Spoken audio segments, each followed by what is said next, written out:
Good evening, everybody, and welcome to another edition of the Sports Exchange. My name is Scott Morganroth, the Motor City Madmouth. Glad to have you with us. What a great week we've had in terms of content. Now we have the regular crew back on tonight. Nevertheless, Candy Ebling did a great job filling in for me last week as the lead host. Also, kudos to JD White, who came on short notice to help us out. And Penman did a good job. Joe and I were on the disabled list for that night. Joe dealing with some dental issues, and me, I simply lost my voice. My goodness, when that happens, is that a holiday? I don't know, but I'm back. You see, it does work today. It does a little time. So. I had big shoes to fill. I don't know that I filled them admirably, but I did okay. Also, I want to let everybody know out there that we're going to be releasing a show probably sometime tonight or tomorrow called The Wounded Warriors. Candy, why don't you let everybody know what they can expect out of this particular show that we did over at the Super Bowl? What a great interview we had.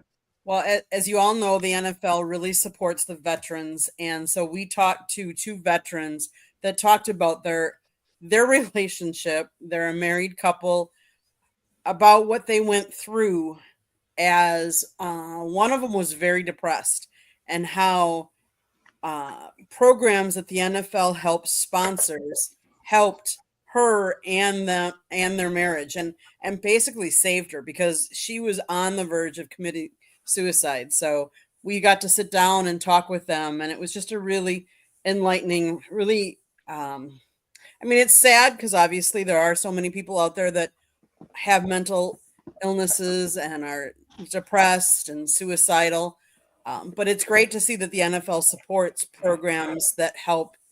There you go. I really had a lot of fun doing that. You know, Joe, that was one of those interviews that I can tell you right now that I was hanging around Radio Row and came across this lady named Gracie, and she was a real sweetheart. And then we set it up the very next day, and it was unbelievable. Hope everybody can go out there and take a look at it when we get it out there. It will be released. Anyways, let's focus on the task at hand here. Reggie Miller returns to NBC. My goodness. We'll lead off with this topic. Reggie will call games as the lead NBA NBC color commentator alongside of Mike Tirico, as well as Noah Eagle. So, Joe, what are your thoughts about Reggie at NBC?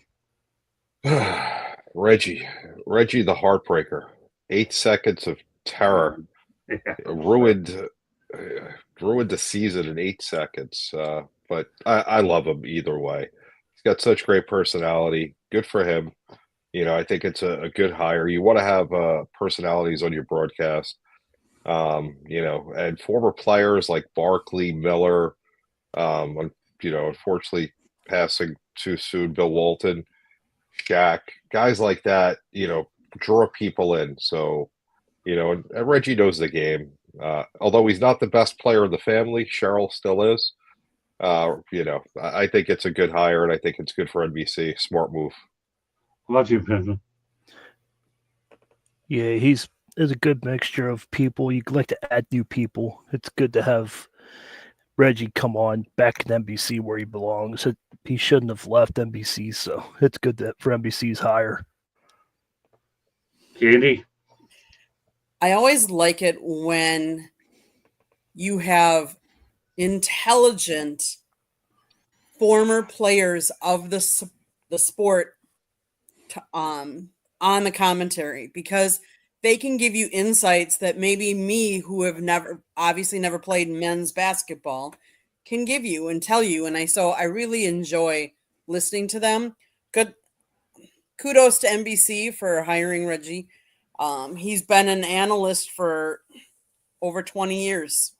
So he called his 18th All-Star game this past weekend. Now or the weekend before, how many people were really listening to the NBA All-Star game, but still, it's an accomplishment to do it for that many years in a row. I had an opportunity. I actually met Reggie Miller over at the Palace of Auburn Hills. Remember the Indiana Pacers? Talked to him. Well, most level-headed guys on the planet.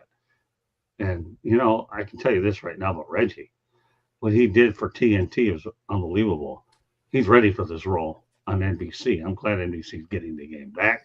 And everybody knows full well that at Market Square Arena and Madison Square Garden, there's no love lost between him and Spike Lee and those New York fans, is there? There really isn't. So good luck, Reggie. I know you're going to do great. glad we let out the show with it. Okay, agree or disagree? How much March Madness is more fun to watch than the NBA playoffs? All right, Joe, what do you think? Totally different situation. March Madness is a one and done, which makes it exciting. The NBA playoffs take too long. If they condensed it a little bit, I think they're just as exciting. Um, just a different type of sport. I don't consider NBA basketball or college basketball the same in any respect. They're completely different sports, even though the object is the same of getting the ball into the basket. I don't equate the two, but I think they're both fun. But if I had to choose, I'd go with March Madness. Candy? You're muted, Candy. Sorry about that. March Madness every day of the week. I love March Madness, but I think there's an excitement to the college game. Like JB said, you're one and done. You see these Cinderella teams that come in out of nowhere that are ranked, a 5-12 and the 12 beats the 5 or so I enjoy the game of college more than I do the NBA. Just me. You know what? Yep. I'm March Madness all the way. And I'll tell you why. JB Ellis said it. NBA playoffs are too long. They really are. They almost drag out, 2 some months? And what's the NBA regular season? Like 6?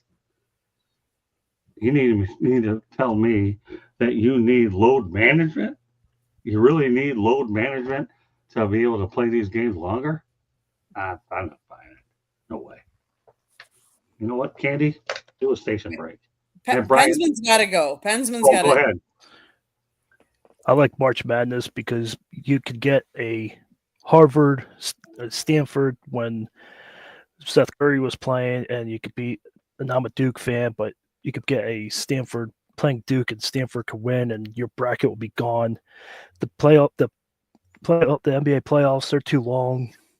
They go so far. It's just, and the NBA, it's starting to draw back. Everybody's just not interested anymore. So I'll take March Madness any day. All right.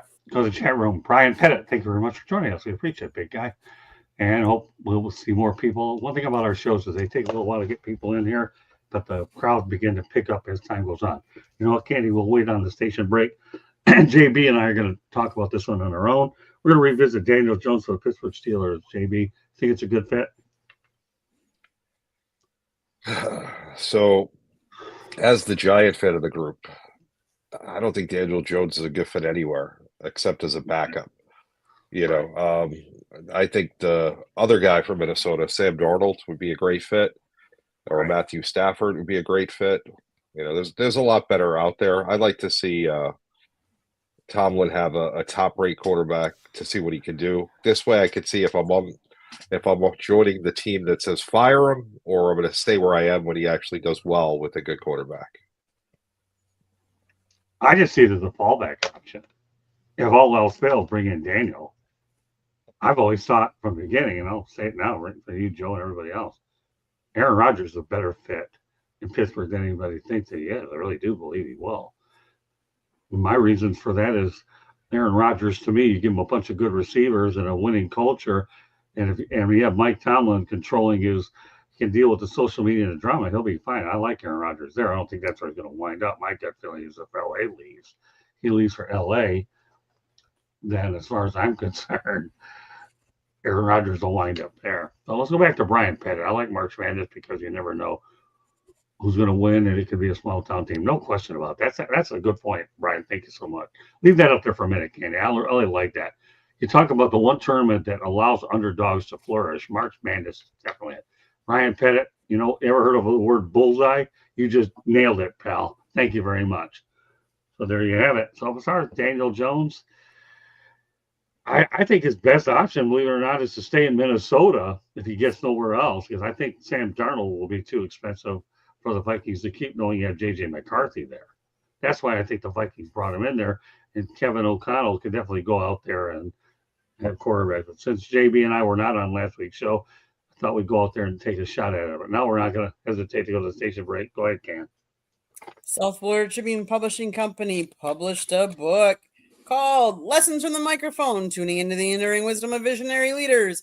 It is written by our host, Scott, the Motor City Madmouth Morganroth. Talks about his 40-plus years in the media industry and how it has changed. Available on Amazon, Barnes & Noble, Kindle, Google, and Apple Books. It's also a link on our website, www.southfloridatribune.com. If you listen to podcasts, you can find us wherever you get your podcasts.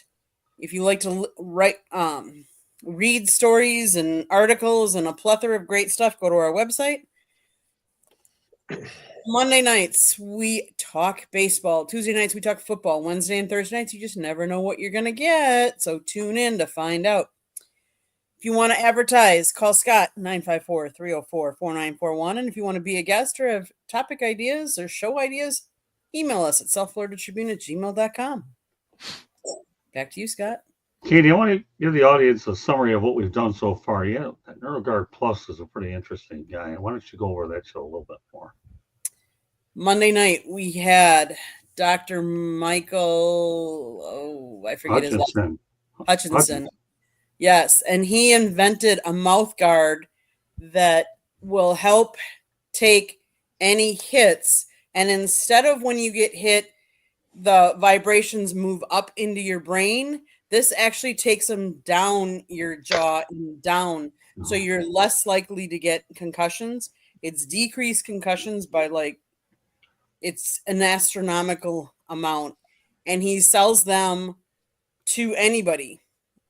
But he sells them to a lot of sports participants, but it can be even people that aren't sports participants.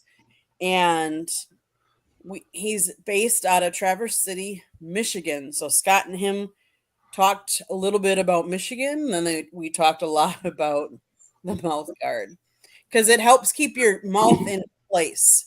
So go check it out. Yeah, you know what's interesting about that Michigan conversation, Joe and Pensman? We're talking about the Bear, the golf course that Jack Nicklaus designed.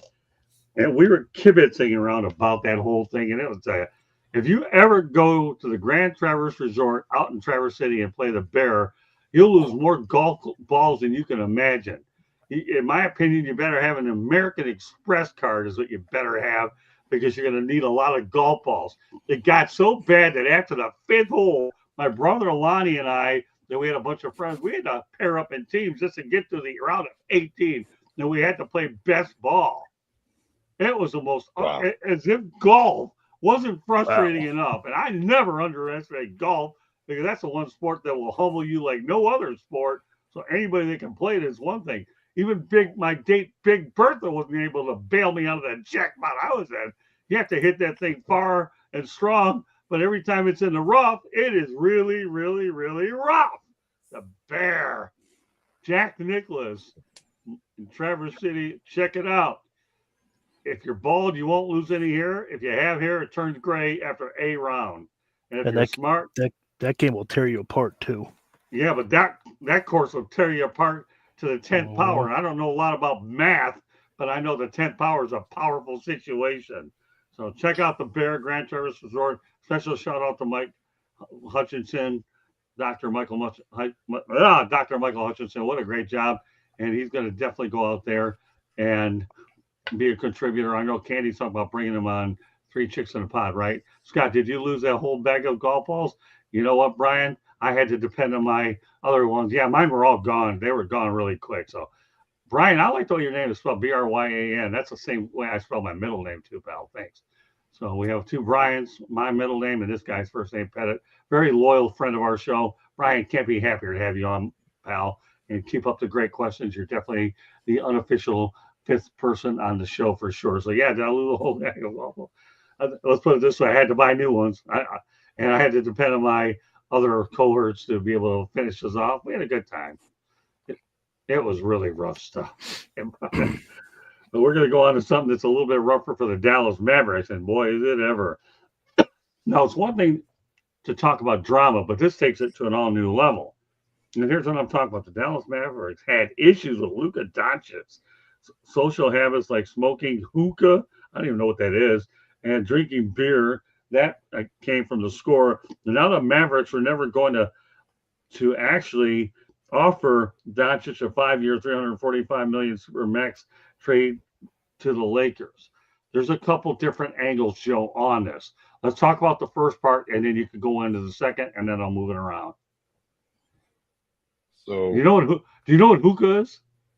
yeah, it's a long type thing that's connected to a machine.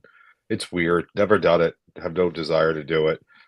But if it works for Luka, he's the best player in the game right now, or one of the top players. I mean, that's debatable if he's the best. But if you're worried about a guy's, conditioning, and you're going to trade him, you don't trade him for a guy who gets hurt by stepping on the court. Right. Anthony Davis could be one of the greatest players in NBA history, but he is always hurt, and in the weirdest ways. I mean, he had an ear injury one day from God only knows what. He has, I don't know, just very strange injuries. I refer to him as Glass Joe. It's a shame because he has so much talent, and he just can't stay on the court. Now, in an ideal world where Anthony Davis is healthy and can play 82 games a year, it's not a horrible trade. But the fact that he's going to be hurt and miss a ton of time, you're trading Luka because you're worried about his off the court habits and how he prepares to be ready for games, when all he's done is shown how good he is, that's asinine. Now, second part of the question, Joe. A max contract, $345 million. What's your response to that? Listen, you played it with the game. You want the best players. He deserves the max contract by his performance. So he drinks beers and he smokes the hookah. Who cares? As long as he goes out and performs. I mean, there are guys in the NBA that get paid tons of money that don't perform. So, I just think it was a bad move all around. And the PR, from the way they handled it, from Mark Cuban throwing people out of the arena, the security throwing people out for chanting "Fire Nico" and having "Fire Nico" signs, just a disgrace. The Dallas Mavericks used to be a class organization. This, to me, was totally disgraceful and horrible the way that they handled this from start to end. So let me ask you a question, Joe. Do you think Mark Cuban would have ever traded Luka Doncic? I don't think so. Okay. I think, he was about winning. He wasn't about making money. He was about having his team be the best team they could be. He kind of like a George Steinbrenner type-esque owner, without doing crazy things because you can't in the NBA because of the salary cap. But he was about winning. Where the new owners, they have different goals in mind. I don't know what the goals are when you trade the best player or one of the best players in the sport for a guy who can't stay on the court. Just bad. It's a bad look. Sure is. Well, keep in mind, Rick Carlisle won a championship, and Cuban stayed with him for a while. So for those of you that want to know about who won the championship, in fact, one guy that I remember going back in the past with, that built that organization from scratch. It doesn't get mentioned much. If we go back to our old show, Joe Basket Bros, how about the name Dick Motta? Dick Motta was one of the best coaches I've ever seen. And I got to know him pretty well when he was a commentator for the Detroit Pistons. And Dick Motta, God love you. He was just great to work with when I was a member of the media. All right, Penman, you heard a lot from Joe and I. What's your take on it? I don't know what the Dallas Mavericks are doing, but Dallas Mavericks used to be one of the top teams in the NBA. They had Dirk Nowitzki, and they had all those good players, and they had Rick Carlisle as coach. And he was a get-your-face coach, kind of like Bill Cowher was with us. And if you did something wrong, he would tell you instantly what you did wrong. He would bench players. That was like, you got to win now mode. What Mark Cuban is doing right now, I don't know.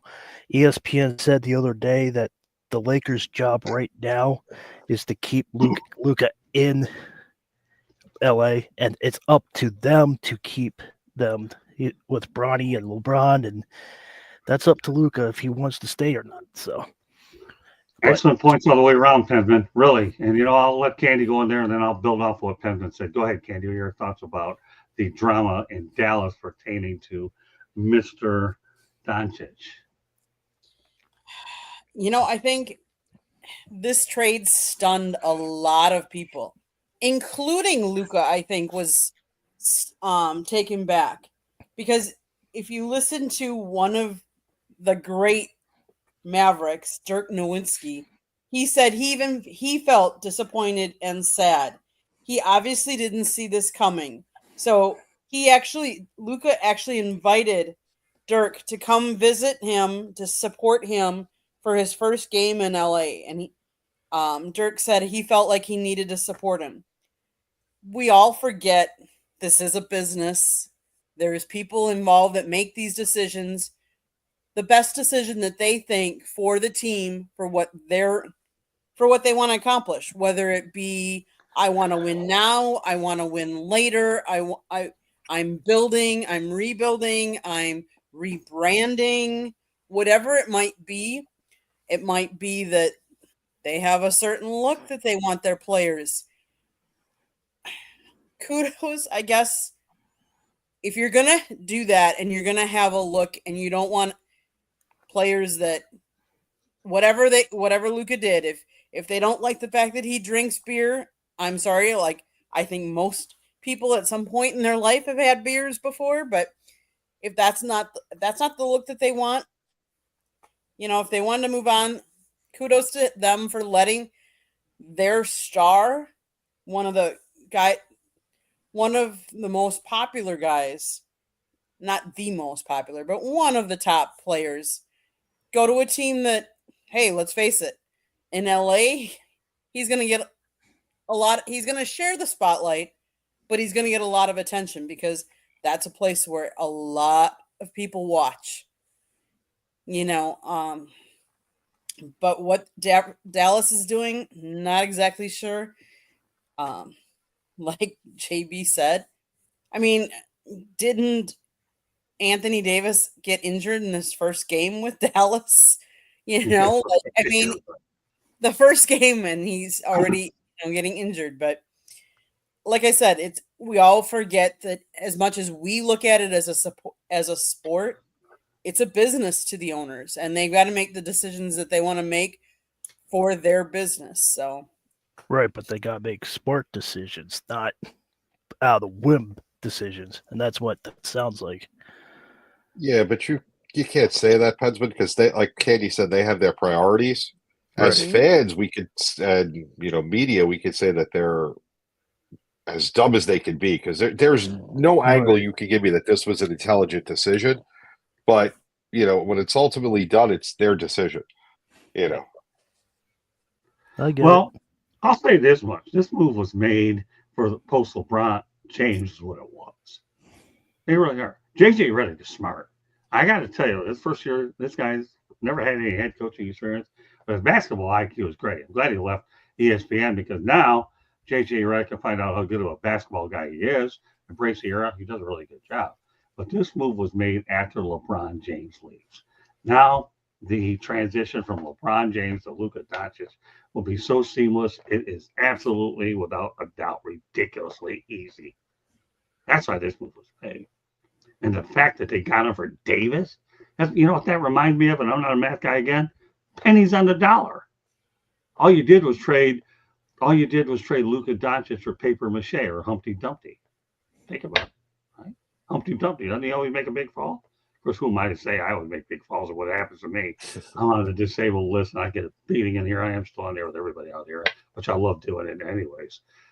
Even if I can't talk anymore, I guess I'll have to find a way to talk or whatever, although I don't have ALS right up to that point. All I have is Alzheimer's, but still. But the reality of the situation, this was made later on. J.C. Redick got the biggest gift on the planet. What were the Lakers going to do when LeBron James left? Did they have an idea who their superstar was going to be? Guess what? They do now. Any closing thoughts? I think we'll cover this topic pretty well. And the more important thing is, you mean to tell me the Dallas Mavericks didn't want to go out there and pay him $145 million to Supermax. Lakers have no problem with it. Jeannie Buss will pay her players. She has no problem paying her players, and she has no problem hanging banners in terms of retired jerseys. Can I add that Doncic is averaging 19 points, 7.5 rebounds, 5.8 assists, and 1.5 steals in his games with the Lakers so far? And what has Davis done? He didn't return when they played each other because he is sidelined with an abductor strain. There you go. That's the Luka Doncic story here on the Sports Exchange. This guy, I was going to say that when LeBron leaves, Luka could be a father figure to him and teach him the steps he needs to know towards the NBA since Bronny's still young. So he can still teach him what he needs to know on the court and off the court. Yeah, I think I want to get to Bronny another night. I'm going to leave the focus here, but I appreciate where you're coming. No, Penman, I appreciate you bringing Bronny up. Bronny, to me, is not an NBA player. He got in because of his daddy, and he got to LA. They orchestrated that whole situation. And we could really turn this in 10, 15 minutes. LeBron James got his son in, not like Gordie Howe and Mark Howe. By the way, for whatever it's worth, Gordie Howe and Mark Howe are both in the Hockey Hall of Fame. Ever heard of them? Yeah, but to talk about Bronny, you have to really talk about the biggest disappointment in sports history. The defending champion Celtics, who could have totally screwed LeBron and the Lakers by taking Bronny a pick before they let him go to the Lakers. You know, there's a feud between those two teams. It's a no-brainer. I don't like you. I'm going to take your son. And you know what? Let him go play wherever because he can't play in the NBA because I own his rights. And the Celtics proved they're weak. So I thought that was going to happen, JB. I really did. You know what, Joe? That really should have been a parting shot, but I'm glad you took a cheap shot instead because you're a parting shot player anyway. I loved it. That was unbelievable. This is Ellis, man. This is what this guy had to come on the Sports Exchange. Every else he does on the sideline sports deal. Unbelievable. But, you know, that was a cheap shot, which I think was a good one. Because I actually thought the same thing as you, Joe. I really did. I was hoping Boston would take him despite. And I was surprised that Danny Ainge didn't do it either in Utah. Yeah. If anybody wanted to screw him, why don't you do it with Utah with Ainge or the Celtics, and neither of them did? It was disappointing. It was so disappointing. You want to send Bronny over to Israel? You want to send him down to Australia? We'll see how badly he gets beat up in Australia. They play some good basketball down under. They really do. Australia's got a good team. I won't get into that tonight. But there's a lot of places overseas where he'd do, if Bronny disappear, he'll forget about you all day long. But that's okay. Right. We'll devote another night to the topic, but I'm glad that we kind of touched on it a little bit. And you know what, Penman, I'm glad you dived into it just a little bit. This will be a little intrigue. Maybe we'll bring it in next week. How does that sound? Since show will be on, and we can pick this thing up a little bit further. I like the idea, though. Okay, so let's see. Brian Pettit, before we move on to the next topic, this is a must post. I think in 2 years, James will be retired from the NBA. You know what, Brian, how many bullseyes can you hit in one night? Because you just nailed it again. Bullseye number 2 for Mr. Pettit, Brian Pettit. Good stuff, brother. Keep them coming. So just so everybody knows, the Sports Exchange, my name is Scott Morgan-Roth, Motor City Man Mouth. Please be joined by Candy Ebling, JB Ellis, Penson Sports, and Brian Pettit. Of course, he's our silent partner in the chat room. So, Brian, we're going to designate you the unofficial host of the show because you're putting some unbelievable material. But, Brian, while we do that, why don't you please share this show with everybody else and see if we can add some more YouTube subscribers so you'll have more company in the chat room at least tonight. But you're doing an awesome job, my friend. Spread the word around, Brian. You're a star tonight, my man. A star born with Brian Pettit. Go knock him out there, Brian. Bring them all on our network. We'll bring them all in here. Yeah, yes, I got my voice back this week, and we all know it. Right, Candy? Right, Benson? JD, you got it. Right. It sounds like it. Seriously, really, I got to get those in. How many have I got? Well, I know seriously, really now. I got my quota of 2. All right. 5th topic of the night, Diana Taurasi's retirement. Big WNBA stuff. I don't know why. I feel like she had Megan Price on one of these shows talk about the WNBA, because I'll tell you one thing, she's really good at it, right, Joe? I know you worked with her for a period of time. Maybe one of these days we get her on the Sports Exchange, but Diana Taurasi's retirement, next thing for her is the WNBA Hall of Fame or Pro Basketball Hall of Fame. And if the Phoenix Mercury are smart, because we know they are, they have championships and all that business, they'll hang her jersey up and retire as soon as they can snap their finger. Great stuff, Brian. Glad you got it. Keep them coming, my brother. And maybe one of these days, if you're really interested, we'll bring you on here with us. We have no problem bringing in dedicated fans of the show on here and give us their viewpoints so we can see them and hear them. Right now, you are awesome, baby, as Dick Vitale would say in the chat room. So with that said, Joe, what are your thoughts about Diana Taurasi's retirement?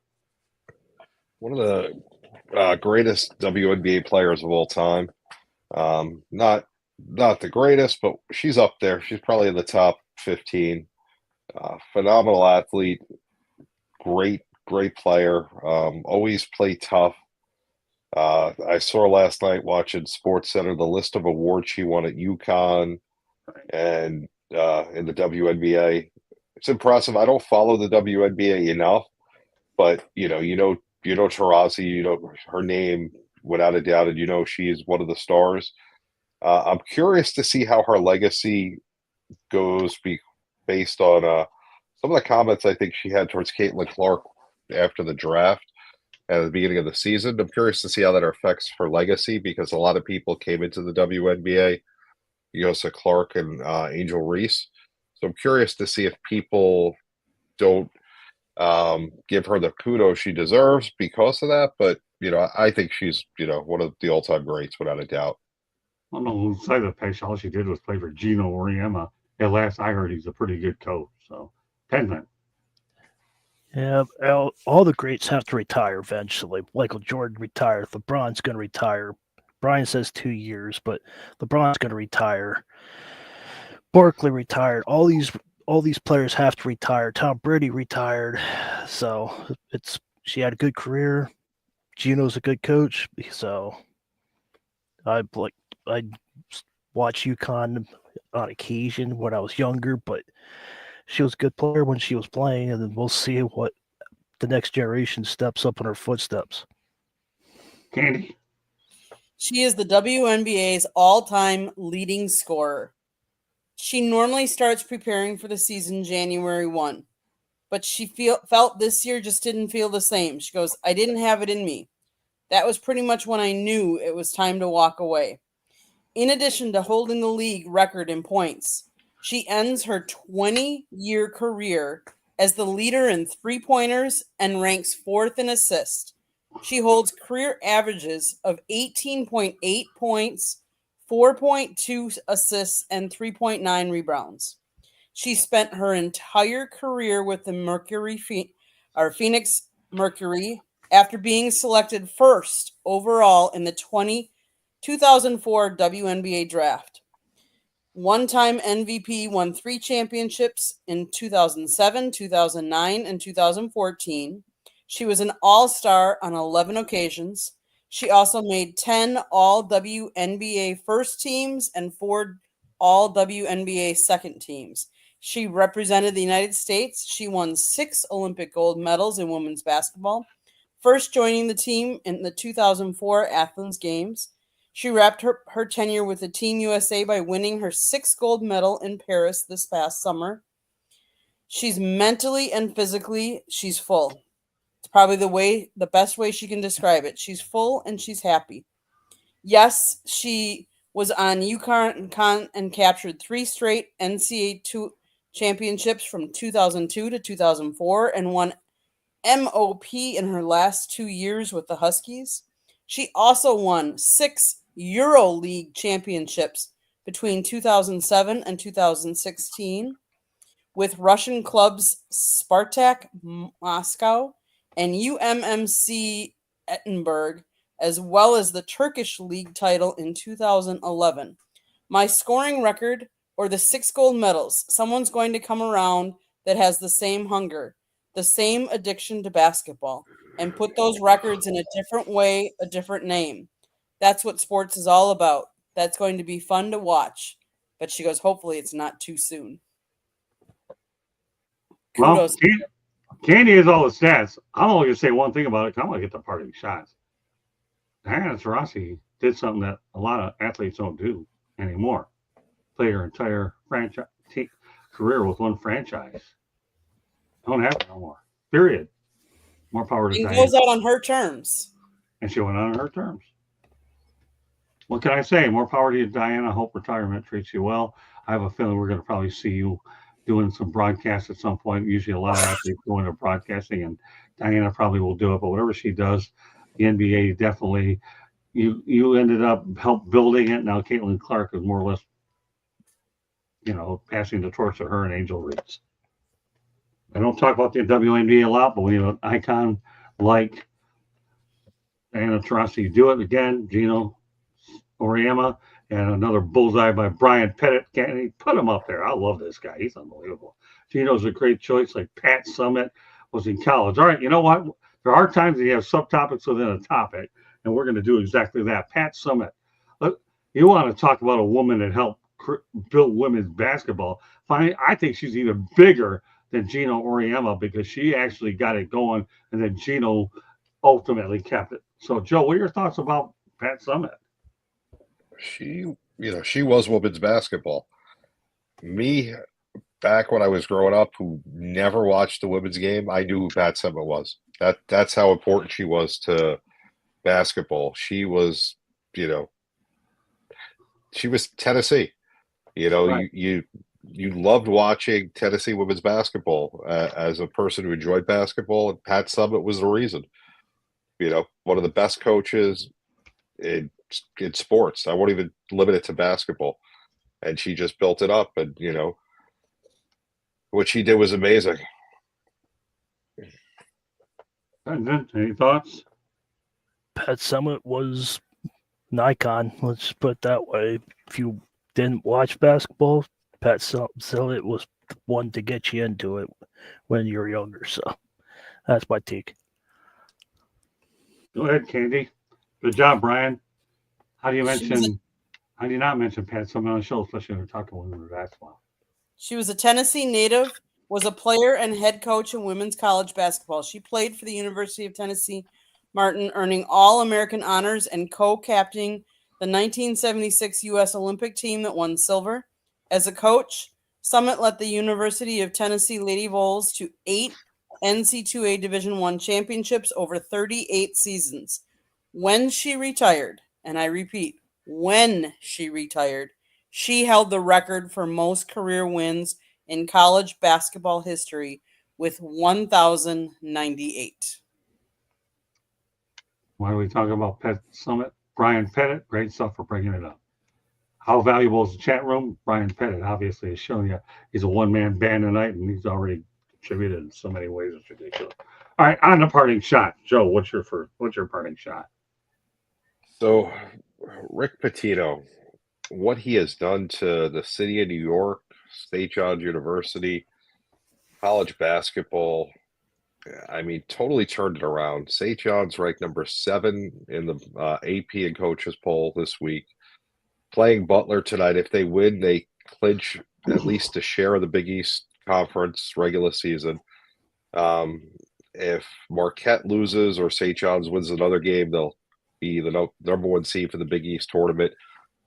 It hasn't happened in so long. There's been so many empty years, when the team was led by people that were good coaches. Chris Mullen, who was a dream teamer. Mike Jarvis, who, Scott is a good basketball coach. Mike Anderson, who's a great recruiter. None of them were able to get it done. Rick Pitino, he just shows how good of a coach he is. And if you watch, and I've had the opportunity to ask him a few questions last year, you see his coaching.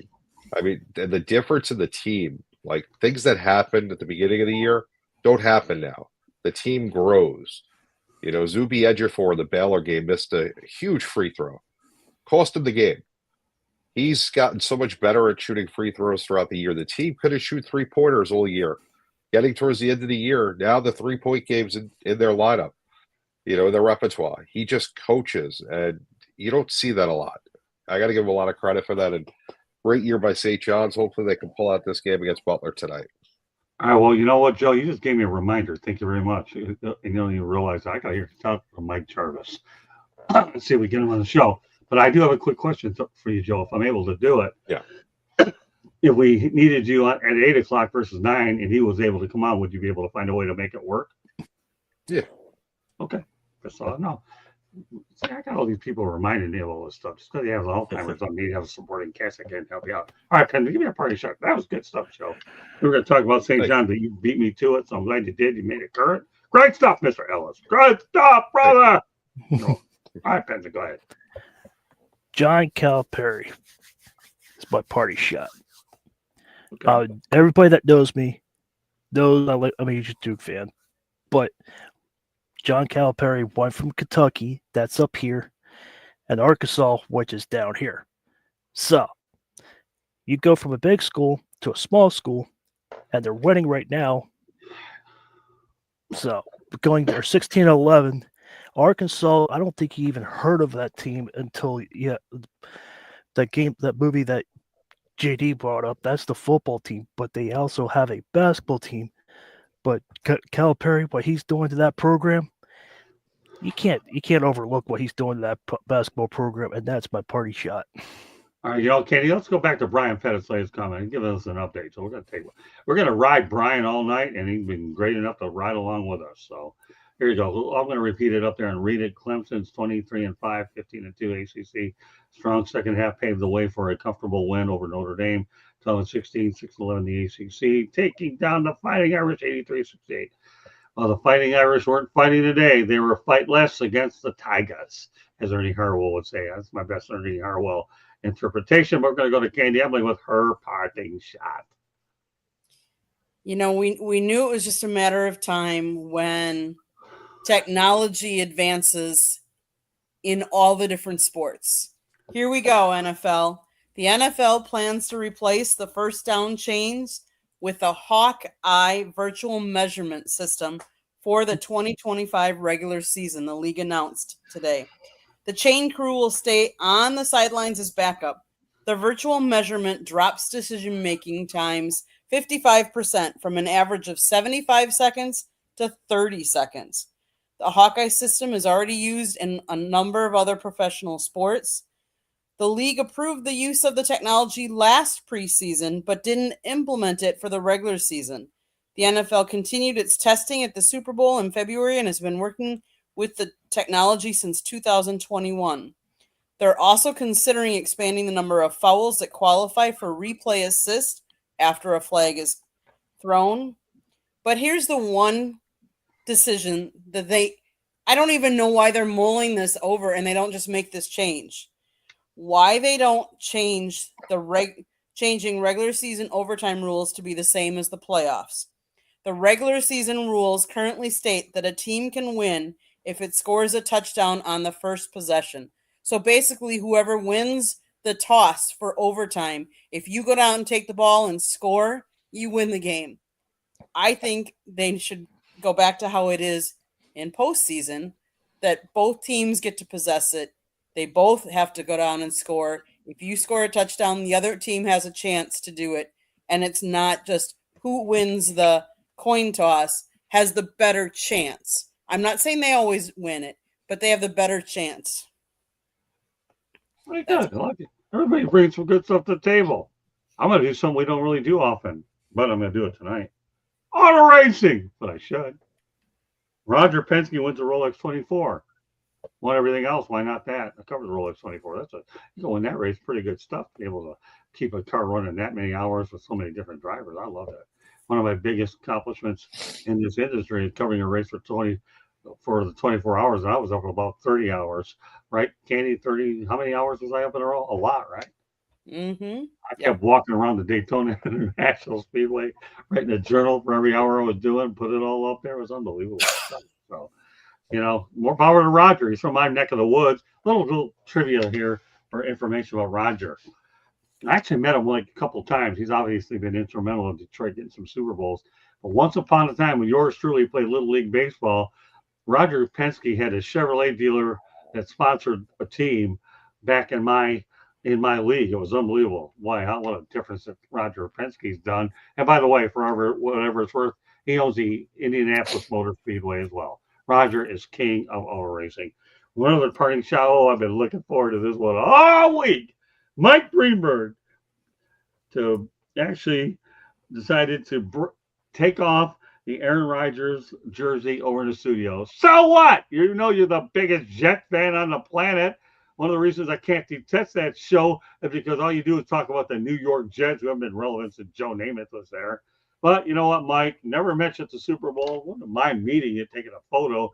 But the real Mike I ended up enjoying meeting was Mike Golick, and Candy will have that video up on the South Florida Tribune YouTube channel. I think I had like 2.5, 3 minutes with Golick. But you talk about a guy that was in Willowick, Ohio, and you're talking about a guy like me that was on Willowick Drive, and that Mike Golick and I, for whatever, are only about 17 days apart. We were born in 1962. So for all you guys, people that are subscribing to the South Florida YouTube channel, Mike Golick and I had a nice 2.5-minute conversation, one for the ages, in Super Bowl 59 with my buddy JB Ellis and company. Had a good time. But JB Ellis has to I think he understood pretty quick when I was at the Super Bowl. I was like the road runner. You can't catch me even at the age of 62, right, pal? Much as I would have hung out with you a lot, I was on a roll, and you were on a roll. It was all said and done. We had a lot of fun. We have a lot of stories and all that business. So, yeah. Yep. So Mike Greenberg, you want to take down Aaron Rodgers jersey? Go ahead. That reminds me what the Cleveland Cavaliers burned LeBron James jersey. That to me, well, although yours isn't as severe. All you did was take it down for your set because you're a fan. But come on, Mike, you did a little bit better than that. It wasn't Rodgers' fault that they fired Robert Saleh and the team went to the toilet when their so-called great defense amounted to paper mache or nothing. But okay, Mike, if it makes you feel better and you took down Aaron Rodgers' jersey, I hope you feel better. It doesn't matter. Have rotating jerseys, whatever. Me personally, I like First Take better in my morning with Stephen A. Smith because I learn a lot more and more from Stephen A. Smith all the time because of the way he handles his topics. And took a photo with Stephen A.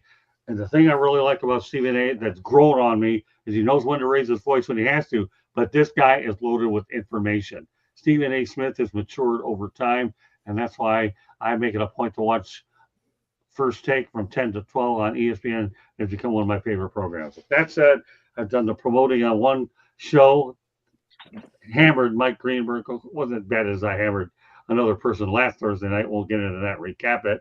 And, of course, Roger Penske, God bless, man. Hometown guy, winning the Rolex 24. And that's all I have to say about it. Great stuff. Candy, take us over the final station break. Then we'll get Joe and Penn's an opportunity. I know Joe wants to watch some basketball, but we've had a pretty good diet of basketball tonight. We'll see what comes across our plate next week. Go ahead, Candy. Take it from here. South Florida Tribune Publishing Company published a book, Lessons from the Microphone, Tuning into the Enduring Wisdom of Visionary Leaders. It is written by our host, Scott, the Motor City Madmouth Morganroth. Available on Amazon, Barnes & Noble, Kindle, Google, and Apple Books. Talks about his 40-plus years in the industry, old school media versus new school media. Picture of young Scott with a young Muhammad Ali as well. Go check out the book. There's also a link on our website, www.southfloridatribune.com, where there's a plethora of all kinds of other great content. There's also a link to our merchandise store. If you like to listen to podcasts, you can find us wherever you get your podcasts. Monday nights, we talk baseball. Tuesday nights, we talk football. Wednesday nights, you just never know what's up our bag of tricks. Thursday nights, typically we do a sports exchange that talks somewhat about hockey. So preview for tomorrow night. Check out. It's going to be talking about hockey again. And then on Fire Up, the country club, as Scott puts it, and you just never know what you're going to hear on that program. So tune in to find out. If you want to advertise, call Scott 954-304-4941. And if you want to be a guest or you have show or topic ideas, email us southfloridatribune@gmail.com. One last note, besides all our great programming, Tuesday night, 7:30, Chicks and Salsa or Three Chicks in a Pod. Check us out. It's Chicks Talking Sports. And by the way, Joe Ellis made that introduction to Candy and the Chicks. More power to it. But you know what, Candy? I'm not letting you off real quick. I want everybody out there to hear your introduction about Fire Up. I need it. Because Joe hasn't heard it. I hear it all the way in a different place. But come on, Candy, give us a country club to Fire Up. We need to get it. It's not Thursday night. Doesn't matter. It's called previewing for tomorrow, Candy. It's called Cross Promotion 101. I taught you better than that. Seriously, really, Candy. Give it to him tonight. Oh, warm me up. Come on, Candy. Give it to him. Good evening, everybody, and welcome to another edition of Fire Up. Let's get fired up and ready for a great show. There you go, Scott. What do you think of that, Joe? This is her show. It was good. Tune in Thursday nights, 10 p.m. This is Candy, people. She's the one that does that show. She's earned it. Everything she touches is gold anyway. All right, Mr. Ellis. Let everybody know how they get a hold of you. JB_ the program on X, SidelineSportsNet.com, SidelineSportsNet.com, the website, Candy designed, I write, Scott writes, a bunch of other people from Sideline Sports will write on there. See all our Super Bowl coverage on there and a bunch more. Big announcement coming within the next week or so for Confidential. Sideline Sports every Tuesday, 8:30 p.m. Eastern. We'll see you then. All right, somebody else in the chat room, Mickey Delaney. Let's put him up there before Penman and Candy go ahead and take it back. All right, hey, Mickey, glad to have you on there. By the way, you know what's so nice about Mickey spelling M-I-C-E-K-E-Y? Not only do we have a Mickey Mouse, but we have my father's name with his first name as well. Great stuff, Mickey's. We have Mickey in the house. All right, Penman, let them know how to get a hold of you. You can find me on X, on Pensman Sports, right here Wednesdays and Thursdays, and I have my own YouTube channel at Pensman Sports as well. And Penman comes on this show, and he came on Inside the Pigskin this Tuesday, did a really good job, and of course he and Candy do an unbelievable job on Fire Up. I'm not going to lose my voice. She does an unbelievable job with it. Glad to appreciate all the participation in the chat room, especially from our superstar Brian Pettit. Mickey Delaney, glad to have you in here as well. So this will end it for this edition of the Sports Exchange. On behalf of Candy Ebling, JB Ellis, and Pensman Sports, my name is Scott Morgan, Roth Motor City Madmouth. Thank you for joining us on this edition of the Sports Exchange. Keep in mind, we will be releasing the Wounded Warriors show that I had on the Motor City Madmouth show out in New Orleans. Great show to watch, everybody. You'll see it on YouTube if you're subscribers, and I will put it up on all social media as well. It was an unbelievable opportunity to talk to some people, and I'm not afraid to take chances. I like to think of myself as a Brett Favre of broadcasting because I'm a gunslinger, and I have no problem mentioning a Packer guy, even though many people view me as a Lion, but I love the Packers too, just so you all know it. But Brett Favre, the gunslinger, and it will be never more evident than when you all out there and watch the Wounded Warrior show that will be on tomorrow. So on behalf of my great crew, I want to thank everybody for joining us. We'll see you next Wednesday night. Good night, everybody. You guys all heard it. I've now got a clip. Scott loves the Packers. Good night. I don't mind.